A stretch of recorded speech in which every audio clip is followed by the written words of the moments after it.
Hello everyone, this Pravidas from Tutometer. आप सभी का स्वागत है मेरे यूट्यूब चैनल पे। तो अगर आप भी एनिमेशन के फील्ड से हैं या फिर वीएफएक्स के फील्ड से हैं या फिर आगे जाना चाहते हैं तो आपके माइंड में भी सबसे पहले सवाल आते होंगे कि क्या मैक्स और माया सेम है, और अगर सेम है तो दो एप्लीकेशन ऑटोडेस्क ने क्यों बनाया, क्या मैं इन दोनों में से कोई एक सीख सकता हूँ, और अगर एक सीखूं तो कौन सा सीखूं। तो ये सारे जो क्वेश्चन के आंसर है, ये सारे जो है मैं आज आपको दूंगा। और वीडियो के एंड पे मैं आपको ऐसी बात बताने वाला हूँ जो शायद आपको कोई इंस्टीट्यूट या फिर कोई भी कंपनी या फिर मेंटर है वो आपको ना बताए। तो इसलिए वीडियो को पूरा देखिएगा स्टार्टिंग से एंड तक।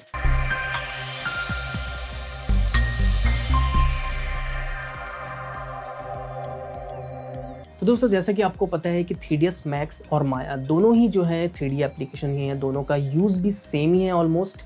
बट दोनों में क्या कोर डिफरेंस है, ऐसी कौन कौन सी चीज़ें हैं जो दोनों को जो है अलग अलग बनाती हैं। सबसे पहला जो पॉइंट है वो है इंटरफेस।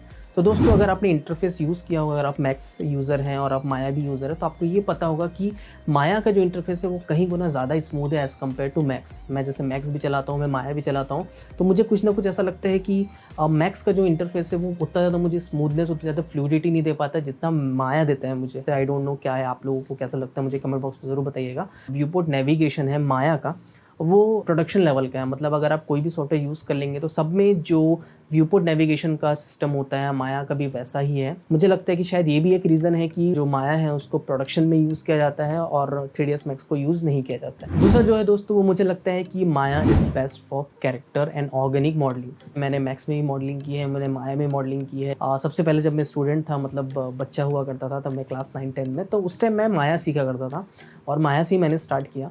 तो मैंने एक चीज़ उस टाइम देखा कि जो एक जो एक फ़्लो होता है, अगर आप यूज़ कर रहे होंगे माया, तो आप देखेंगे कैरेक्टर में जो एक फ़्लो होता है माया का वो बहुत अच्छा होता है। मतलब बहुत ऑर्गेनिक लगता है वो देख के। उसका जो स्मूथनेस है, जो माया का अगर आप व्यूपोर्ट शेडिंग देखेंगे, जो स्मूथनेस है वो आपको मैक्स में नहीं मिलेगा। मुझे कहीं ना कहीं मैक्स जब भी मैं काम करता हूँ तो मुझे लगता है कि जो स्मूथनेस, जो एक ऑर्गेनिक फील आना चाहिए वो उसमें नहीं आता है। शायद हो सकता है कि ये मैं नहीं कर पाया हूँ, या फिर शायद जो टूल्स है 3ds मैक्स के वो मुझे उतने ज़्यादा इंडिपेंडेंट प्रोवाइड नहीं करते हैं कि मैं उतना अच्छे से जो है मॉडलिंग उसमें कर सकूं। माया में बहुत सारे ऐसे टूल्स हैं दोस्तों जो आपको चुटकियों में आपका जो प्रॉब्लम है मॉडलिंग की उसको सॉल्व कर सकते हैं। बट मैक्स में ऐसा कुछ भी नहीं है। आपको अगर एक छोटा से छोटा टास्क भी करना है तो आपको राइट क्लिक मार के जाना पड़ेगा, वर्टेक्स में ज्वाइन करो।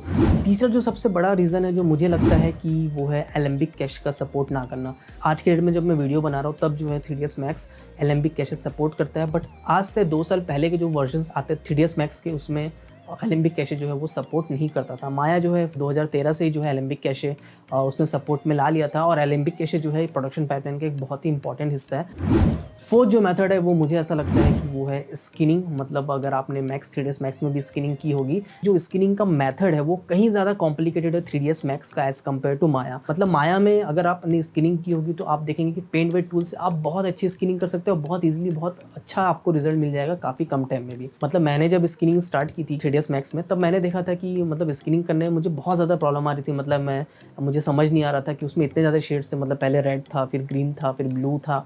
तो ये चीज़ समझने में मुझे इतना ज़्यादा टाइम लग रहा था कि मुझे बहुत ज़्यादा कॉम्प्लिकेटेड लगने लग गया 3ds मैक्स। बट वहीं अगर मैं माया का देखूँ तो माया में सिंपल ब्लैक एंड वाइट की वैल्यू से जो है हम लोग स्किनिंग को डिफाइन करते हैं। पांचवा जो रीज़न मुझे लगता है जो सबसे बड़ा रीज़न है वो ये है कि मेल एंड पाइथन स्क्रिप्ट का सपोर्ट करना माया में, जो कि इंडस्ट्रियल लेवल के स्क्रिप्ट्स होते हैं वो वहाँ पे रन करते हैं। 3ds मैक्स जो है वो सिर्फ और सिर्फ मैक्स स्क्रिप्ट ही सपोर्ट करता है। छठवा दोस्तों जो रीज़न है, मुझे लगता है कि कस्टमाइज टूल जो है जो हम लोग स्क्रिप्टिंग के थ्रू कर सकते हैं, माया में मैक्स में वो चीज़ पॉसिबल नहीं है। जैसे कि मैंने कहा कि मेल और पाइथन स्क्रिप्ट जो है वो रन होता है माया में। जो बड़े प्रोडक्शन हाउसेज होते हैं वो लोग खुद का जो है कस्टमाइज टूल्स डिफाइन करते हैं। जो बड़े production houses like prime focus हो गया, रेड चिलीज हो गया, और इससे जो बड़े बड़े कंपनीज हैं वो लोग क्या करते हैं कि वो लोग खुद का जो टूल है उसको डिफाइन करते हैं स्क्रिप्ट लिख के, ताकि उस टूल को वो लोग पर्टिकुलरली यूज़ कर सकें। हाई एंड रिगिंग, मैंने जितना भी रिग का क्लासेस मैंने अटेंड किए, जितना ही मैंने रिगिंग सीखी है, उसमें मुझे सबसे ज़्यादा इंपॉर्टेंट जो लगा वो है कैरेक्टर का रिग। और जो कॉम्प्लेक्स रिग होता है वो मुझे लगता है कि माया में बहुत अच्छा हो सकता है। माया में पॉसिबल है कि बहुत ज़्यादा कॉम्प्लेक्स रिग हो, क्योंकि मैं बहुत बार देखा हूँ कि 3ds मैक्स में जो है कि अगर हम लोग कोई भी स्क्रिप्ट लिखते हैं, स्क्रिप्ट के थ्रू अगर हम लोग कोई भी रिगिंग करते हैं तो एरर बहुत ज़्यादा आते हैं। मतलब मैं आज तक मैं सच बताऊँ तो मैं किसी भी कैरेक्टर को पूरी तरह उसमें रिग कर ही नहीं पाया हूँ। तो ये एक बहुत बड़ा इशू रहता है मैक्स में। बट वहीं अगर आप माया में जाएंगे तो इस टाइप का कोई भी इशू नहीं है। मुझे लगता है इसके पीछे भी जो है मेल और पाइथन स्क्रिप्ट का ही हाथ है। बेस्ट फॉर हेयर एंड फर, ये एक ऐसा सब्जेक्ट है दोस्तों जो आजकल बहुत ज़्यादा चलन पे है, वो भले ही लाइव एक्शन फिल्में हो या फिर अगर वो एनिमेटेड फिल्में हो, तो फर और हेयर का यूज़ बहुत ज़्यादा होने लगा है, बहुत एक्सटेंसिवली जो है। और मुझे ऐसा लगता है कि 3ds मैक्स में जो है इतनी ज़्यादा कैपेबिलिटी हेयर और फर को लेके नहीं है, क्योंकि उस पर ध्यान दिया ही नहीं ऑटोडेस्क ने कभी भी। उनको पता था कि जो माया है हमारा, वो माया सॉफ्टवेयर जो है ये सारी चीज़ें हैंडल कर सकता है। अब क्योंकि आप लोगों को पता है कि 3ds मैक्स जो है सबसे ज़्यादा यूज़ होता है आर्कविज़ के लिए, और आर्कविज़ में आपको हेयर वाली चीज़ें बहुत ही कम दिखेगी, तो वो लोगों ने हेयर को भी उतना डेवलप नहीं किया। आज से 10 साल पहले जो हेयर एंड फर का मॉडिफायर था, आज भी जो है 3ds मैक्स में वही हेयर एंड फर का ऑप्शन है। हाँ, अगर आप वीरे इंस्टॉल करते हैं, दूसरा कोई प्लगइन इंस्टॉल करते हैं तो बात अलग है, तो आपको कुछ हेयर के ऑप्शन एक्स्ट्रा मिलते हैं। बट वहीं अगर आप माया को देखेंगे तो माया में जो है एक्सजेन बोल के एक प्लगइन है जो इंट्रोड्यूस किया है ऑटोडेस्क ने, जो कि बहुत ही अच्छा है हेयर एंड फर के लिए। अभी रिसेंटली मैंने एक शेयर बनाया जिसमें हम लोगों ने पूरा का पूरा फर यूज़ किया, एक्सजेन का फर यूज़ किया है। 9th एंड सबसे एंड वाला जो टॉपिक मुझे लगता है वो है inbuilt fire and smoke simulation, या फिर लिक्विड सिमुलेशन, या जिसको हम लोग कह लेते हैं फ्लूइड सिमुलेशन। तो ये जो चीज़ें हैं दोस्तों, ये इनबिल्ट मिलती हैं माया में। माया में एक्सटर्नल हमको कोई भी किसी तरह का सिमुलेटर डालने की ज़रूरत नहीं है। बट अगर आप चाहे तो आप फ्यूम एफेक्ट्स यूज़ कर सकते हैं, आप चाहे तो कोई दूसरा जो सिमुलेटर है वो यूज़ कर सकते हैं, रियल फ्लो का सिमुलेटर आप यूज़ कर सकते हैं। बट 3ds मैक्स में दोस्तों इस टाइप का इनबिल्ट कुछ भी नहीं है। अगर आपको कुछ भी उसमें स्मोक या फायर बनाना है तो आपको या तो फ्यूम एफेक्ट्स में जंप करना पड़ेगा, या तो आपको जो है दूसरे जो क्रैकेटोवा नाम का एक प्लगइन आता है उसमें आपको जंप करना पड़ेगा, या फिर आपको थिंकिंग पार्टिकल्स में जंप करना पड़ेगा। तो दोस्तों अगर आपने ध्यान से सुना होगा तो आपको समझ में आया होगा, इतनी सारी छोटी छोटी चीज़ें हैं जो 3ds मैक्स में एब्सेंस है, बट उसका जो प्रेजेंस है वो माया में है। तो प्रोडक्शन वाले इसीलिए जो है कि माया को ज़्यादा चूज़ करते हैं, माया पे ज़्यादा उनका जो है फोकस रहता है। और जो लास्ट टिप मैं आपको बता रहा था कि जो आपको कोई भी नहीं बताने वाला, कोई भी इंस्टीट्यूट, वो ये है कि दोस्तों सबसे पहला जो सॉफ्टवेयर था हमारे इस दुनिया का, जो 3D सॉफ्टवेयर था, वो था माया। सबसे पहले उसको यूज़ किया जाता था नासा में। तब ऑटोडेस्क के पास भी जो है इसकी राइट्स नहीं थे, तब कोई दूसरी ही कंपनी इसको बनाती थी। डेवलप किया था नासा ने। वो अपना सिमुलेशन देखते थे कि जो भी हम यहाँ से लॉन्च करेंगे सैटेलाइट, वो कितनी दूरी पे जाके गिरेगा या क्या उसका सिमुलेशन होगा। ये चीज़ें देखने के लिए जो है माया को उन्होंने डेवलप किया था।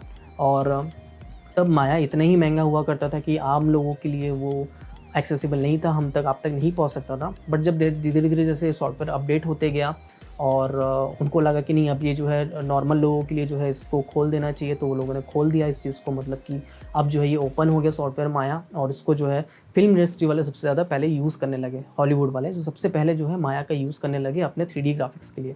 वहीं से जो दोस्तों चलन चालू हुआ कि हम लोग को जो है VFX बनाना है, क्योंकि उसके पहले तक कोई सॉफ्टवेयर नहीं था। तो पहले जब 3D एप्लीकेशन आया तो ये रिवॉल्यूशनरी था हम सभी के लिए। तो हुआ इसमें ये कि क्योंकि माया आ चुका था और ज़्यादा आर्टिस्ट जो थे वो माया को जो है अडॉप्ट कर चुके थे।